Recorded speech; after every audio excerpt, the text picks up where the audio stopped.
දැන් මොනවා හරි එහෙම සමලිංගික නැමියාවක් හරි මොකක් හරි අසභ්‍යකරණයක් හරි තියෙනවා නම් මේ සෞඛ්‍ය හා ශාරීරික අධ්‍යාපන පොතේ එන්න ඕනනේ. මේක මට කියන්න කොහෙද තියෙන කියලා මේ ප්‍රශ්නේ. මට කියන්නකො මේවා උගන්වන්න ඕනේ දරුවන්ට. දැන් අර වෙබ් එකේ නමක් දාලා තිබුණේ. පොඩ්ඩක් ඉන්නකො කියලා මම එතනට එන්නම්. හරිද? ඔය ඔක්කොම කියන්නේ මේ මොඩියුල් ඔක්කොගෙම ඉංග්‍රීසි මොඩියුල් එකේ ප්‍රශ්නයක් තියෙනවා. ඒකනේ අපි අයින් කරගන්නවා කිව්වේ. හරි. මට කියන්නකො මේක මේ සෞඛ්‍ය අධ්‍යාපන උගන්වන්න ඕනේ නැද්ද? මේවා ග්‍රේඩ් 6 වල දැන් හරියට ඉගෙනුවොත් තමයි චතුර මතක තියාගන්න. පැලෝපියනාලේ මෙහෙමල්ල මිරිකලා වඳ කරන්න බෑ කියන එක දරුවන්ට උගන්වන්න වෙන්නේ මේවත් එහෙම කරන්න පුළුවන් කියලා මේ රටේ විශේෂඥ වෛද්‍යවරු කී දෙනෙක් කිව්වද නලින්ද? මේ රටේ බියෝජල කී දෙනෙක් කිව්වද? තාම කියනවාද ඒක? පැලෝපියනාලේ මෙහෙමල්ල වඳ කරන්න පුළුවන් කියලා. මම උගන්වන්නේ කිව්වේ මෙහෙම කියනවාද තාම? කියලා බලන්න පේපර්ස් කීයක් තියෙනවද කියලා. ඔයා කියනවාද? ඔව් පුළුවන්. ඔය පුළුවන්. ඔව් පුළුවන්. පැලෝපියනාලේ මෙහෙම මිරිකලා 4000ක් වඳ කරන්න පුළුවන්කම තිබ්බා. 4000 5000 නෙමෙයි. නලින්දර වෛද්‍ය විද්‍යාව දැනුමක් තියෙනවනේ මූලික. දැනුම තියෙන නිසා තමයි මම කියන්නේ. මම පෙන්නන විශේෂඥ වෛද්‍යවරු කී දෙනෙක් එපා දේශපාලන. ප්‍රසානාරි වෛද්‍යවරු කී දෙනෙක් ඒ කතාව කිව්වද? ඔයා කියන්නකෝ. ඉතින් ඔව් පුළුවන්. මෙහෙම මිරිකලා පැලෝපියනාලේ මිරිකලා 4000ක් වඳ කරන්න පුළුවන්. මිරිකන්නේ මොකෙන්ද? මොන ක්‍රමයකටද කියන එක වෙනම කතන්දරයක්. නලින්ද ඒක දන්නේ නැත්නම් නලින්දර මූලික වෛද්‍ය අධ්‍යාපනය ලබන්නේ නැහැ හරියට. එහෙම හරි දැන් පුළුවන් කියලා ශාපිය වඳ කරාද? ඒක ඉතින් ඔයගොල්ලෝ පරීක්ෂණය කරලා බලන්න. කතාවත් එක්කනේ ආවේ. ශාපි කතාවත් එක්ක නේද කිව්වේ? ඔව් ශාපි කතාවත්. ඕගොල්ලන් ආණ්ඩුවක් තිබ්බනේ ඊට පස්සේ. නෑ ඔව් ඉතින් මොකද ප්‍රශ්නේ? දැන් මේ ඔප්පු කරලා පෙන්නුවද? ශාපි හිරේද? ශාපි හිරේද? ශාපි කීයක් තිබුණද? කේස් කීයක් තිබුණද? කොහොමද නිදහස් මවුරු 10000ක් වඳ කරා කියලා වානේ මූලිකයෙක් කිව්වේ. නඩුව කොහොමද ඉවරුනේ? මූලිකයෙක් කිව්වා නේද? නිදහස්කොට නිදහස් වුණාද? අහන්න කියන්න. නිදහස්කොට නිදහස් වුණාද නැද්ද? මොකද සෞදේ මූලික පරීක්ෂණය කරේ? ඔයත් එකට වැඩ කරපු වෛද්‍යවරු මූලික පරීක්ෂණයක් කරලා කියනවා නම් මෙයා මේවා කරලා තියෙනවා කියලා ආණ්ඩුවනේ හිටියේ ඈ ඔයගොල්ලෝ ආණ්ඩුවනේ හිටියේ අපේ ආණ්ඩුවනේ උදව් කරපු ආණ්ඩුවනේ තිබුණේ ගෝඨාභය රාජපක්ෂ ගෝඨාභය රාජපක්ෂ මහත්තයා ඔබතුමා ගෝඨාභය රාජපක්ෂ ආණ්ඩුව තිබුණේ නේද පොඩ ඉන්නේ ඔව් ඊට පස්සේ ගෝඨාභය රාජපක්ෂ ආණ්ඩුවක් ආවද ඔයා කැමතිකම් කරාද ඔව් ඉතින් මම ඒවට බලපෑම් කරන්න ගියේ නෑනේ නෑ බලපෑම් නෙවෙයි නීති හරි ක්‍රියාත්මක කරන්න බලපෑම් කරන්න එපා නීති හරියට ක්‍රියාත්මක කරන්න. ඔව් ඉතින් නීති ක්‍රියාත්මක තිබුණා. දැන් ඊළඟට ඊට පස්සේ ඕගොල්ලෝ මොකද ඇවිල්ලා කරේ? පුරවැසි අධ්‍යාපන උපදේශ දුන්නා නඩු ඉවර කරන්න.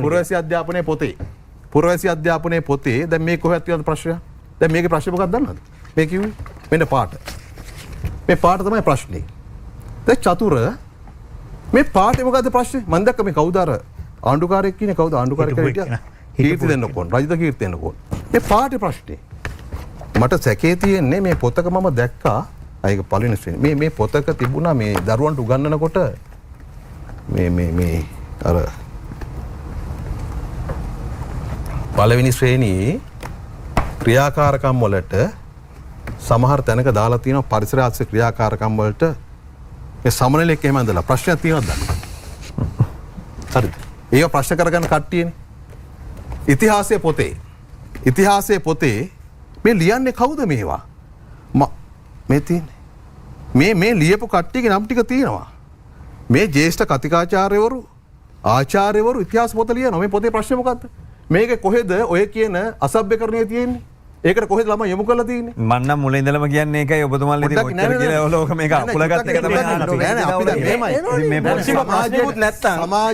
සමාජයට මේවා කියන්න ඕනේ මේ වගේ තමන්ගේ දේශපාලන අරමුණු වෙනුවෙන් මිනිස්සු කුලප්පු කරලා සමාජයේ ලොකු ප්‍රශ්න හදන කට්ටියට උත්තරයක් දෙන්න ඕන.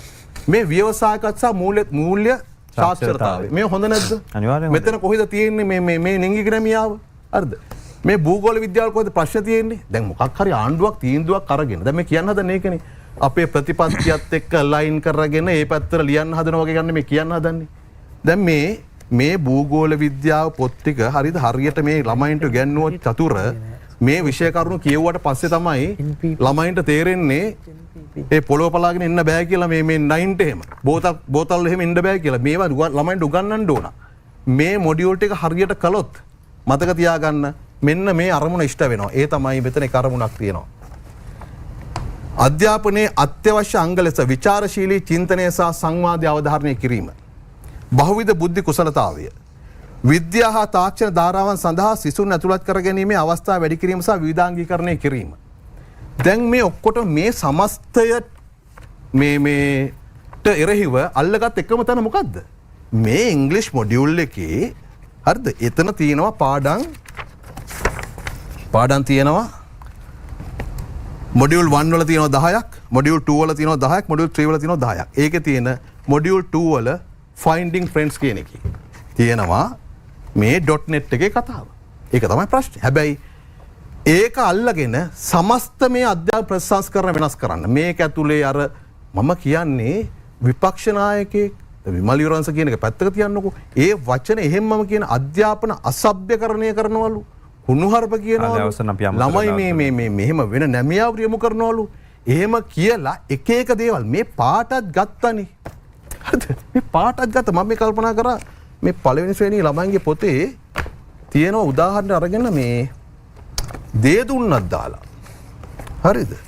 මම ඒත් කල්පනා කරා දැන් මේ දේ දුන්නේ පාටත් අරගනීද කියලා ඒගොල්ලන්ගේ ඒ කියන වැඩවලට. මම මේක දේ දුන්නක් තියෙනවා. දේ දුන්නේ අතට පාට දාන්න වෙනවනේ. ඒව තමයි ගන්නේ. මේකට එරෙහිව විරෝධය දක්වන අය දැන්වත් මම කියන්නේ රයිට්. අපි මේක දැම්මනේ කල් දැම්මනේ. කල් දැම්මේ මේ ගැන අපි හොඳට ජනතාව දැනුවත් කරනවා. මේ ගැන නොදන්න අයට ඔක්කොම අපි කරුණු කියනවා. මේකට අපිට අවශ්‍යයි හැම දිනම මේකට අනුගත කරගන්න ඕනේ. මොකද මම යලි කියන්නේ මේ හැම දෙමව්පියෙක්ම හැම අධ්‍යාපන ශාස්ත්‍රයේ කෙනෙක්ම පූර්ණ වශයෙන් මේ අධ්‍යාපන ප්‍රතිසංස්කරණයත් එක්ක බද්ධ වෙන්න නැතුව මේ වැඩේ කරන්න බෑ. හරිද? ඒක කරන්න ඕනේ. අන්න ඒක මේ පොඩි සිල්ලර කල්ලි වලට මේක වෙනස් කරන්න බැරි තාලෙට අපි හොඳ කොන්ක්‍රීට් එකක් දාන්න ඕන. එහෙම වුණොත් අපිට හොඳ අනාගතයක් හදා ගන්න පුළුවන්. කරුණා කරලා වෙලාව තියෙන ඕගොල්ලන්ට කියන්න තව කරුණු තියෙනවා නම්. මෙන්න මේක ප්‍රශ්නයක් මේක ප්‍රශ්න මම කරුණු තුනයි ගත්තේ. අසභ්‍යකරණය ගැන ඕගොල්ලෝ කිව්වා. ධර්මචක්‍ර ගැන කිව්වා. ඝනද්‍රව්‍ය වායු ගැන කිව්වා. ඊටත් අමතරව තව තියෙනවා නම් මේමයි මෙතන තියෙනවා නම් මොකක් හරි නන්ලාල් එකක් මම ඒකට උත්තර දෙන්නේ නැහැ. ඒව හදන්න පුළුවන්. මොකද ඇත්ත කරුණුත් එක්ක කතා කරමු. ඉතිහාස ප්‍රශ්න අපි ඉස්සලා තියෙන්නේ. ඇගවීම් ක්‍රියාවලියක් යනවා. ගුරුවරු බඳව ගන්නවා. භෞතික සම්පත් වල මුදල් වෙන් කරනවා. අධ්‍යාපන ප්‍රතිසංස්කරණ අතර කරන්නේ නැහැ. විෂය මාලාවේ ග්‍රේඩ් 6 වල මොඩියුල් එකේ තියෙන ප්‍රශ්නයට අපි උත්තරයක් හොයලා ඒකත් තත්ත්වතර ඉවර කරනවා. වගකීම් විරහිතව නිලධාරියෙක් කටයුතු කරලා තිබෙන බව වාර්තාවේ සඳහන් වෙනවා නම් අපි ඒකට එරෙහිව ක්‍රියාමාර්ග ගන්නවා.